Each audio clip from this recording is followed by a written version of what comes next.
padat, cair, dan gas dalam bentuk es, air, dan uap.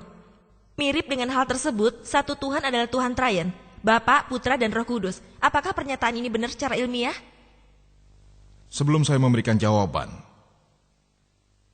kita tidak seharusnya menggoda Tuhan dan juga menguji Tuhan, karena kita di sini untuk menguji Anda.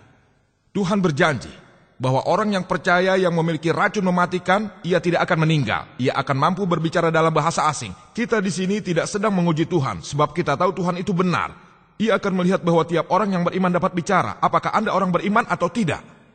Mengenai pertanyaan tadi, bahwa ada umat Kristen yang mengatakan bahwa secara ilmiah mereka dapat membuktikan konsep Trinitas. Sebagaimana air dapat mempunyai 3 wujud, padat, cair, dan gas, seperti es, air, dan uap. Jadi mirip dengan hal itu. Kita tahu Tuhan dalam 3 bentuk, Bapa, Putra, dan Roh Kudus. Bagaimana menanggapinya? Apa hal ini secara ilmiah benar? Secara ilmiah saya sangat setuju bahwa air terdiri dari 3 bentuk, padat, cair, dan gas. Es, air, dan uap. Namun, secara ilmiah kita tahu bahwa komponen air tetaplah sama. H2O, 2 atom hidrogen dan 1 atom oksigen. Komponennya tetap sama. Unsur pokoknya sama, hanya bentuknya saja yang berubah. Tapi itu tidak masalah. Mari kita lihat konsep Trinitas, yaitu Bapa, Putra, dan Roh Kudus. Bentuk, mereka mengatakan perubahan bentuk. Demi untuk perdebatan kami setuju. Apa komponennya berubah? Tuhan dan Roh Kudus terbentuk dari roh. Makhluk hidup terdiri dari daging dan tulang. Mereka tidak sama. Manusia membutuhkan makanan, dan itu untuk bertahan hidup. Mereka tidak sama. Yesus telah memberikan kesaksian ini, damai baginya. Ajaran Lukas, bab 24, ayat 36 sampai 39. Dia berkata, "Lihatlah tangan dan kakiku. Pegang dan lihatlah, bagi roh yang tidak memiliki daging dan tulang." Dia memberikan tangannya dan mereka melihat. Kemudian mereka sangat gembira, dan dia berkata, "Apakah kamu punya daging untuk kau makan?" Mereka memberikan ikan panggang dan selembar sarang madu. Dan dia pun makan. Untuk membuktikan apa? Ia terima ikan panggang dan selembar sarang madu itu, dan dia pun makan. Untuk buktikan apa? Dia Tuhan? Atau dia bukan Tuhan?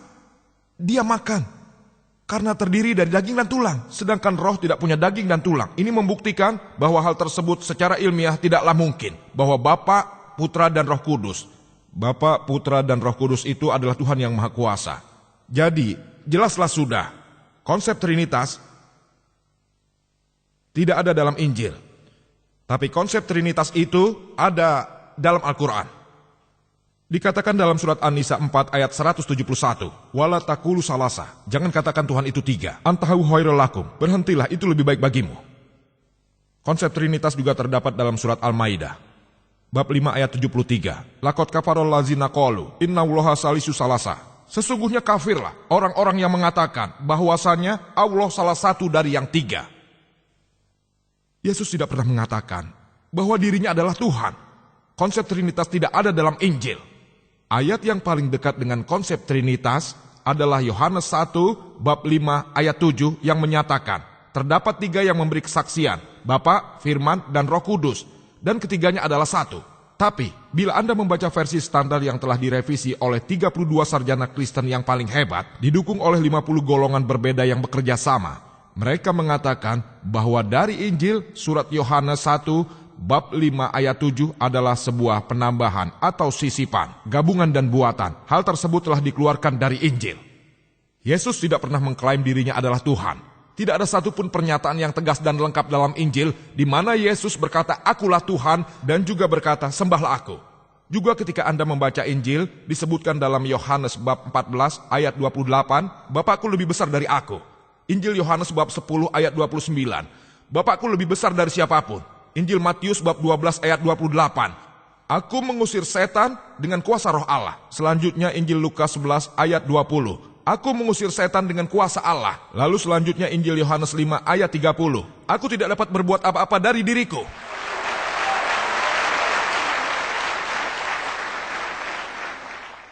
"Aku menghakimi sesuai yang kudengar dan penghakimanku adil, sebab aku tidak menuruti kehendakku sendiri, melainkan kehendak Dia."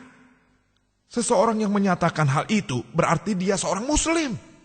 Muslim berarti seseorang yang mengajukan kehendaknya kepada Tuhan yang Maha Kuasa. Dia berkata, bukan kehendakku tapi kehendak Tuhan. Alhamdulillah dia seorang muslim dan salah satu utusan Tuhan yang terhebat. Kita percaya.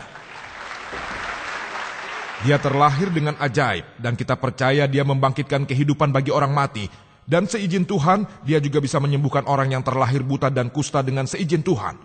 Kita menghormati Yesus sebagai salah satu utusan Tuhan yang terhebat. Tapi dia bukanlah Tuhan, dia bukan bagian dari Trinitas. Sebab Trinitas tidak pernah ada. Al-Quran berbunyi, Qul huwallahu ahad, Allah hanya dia satu-satunya.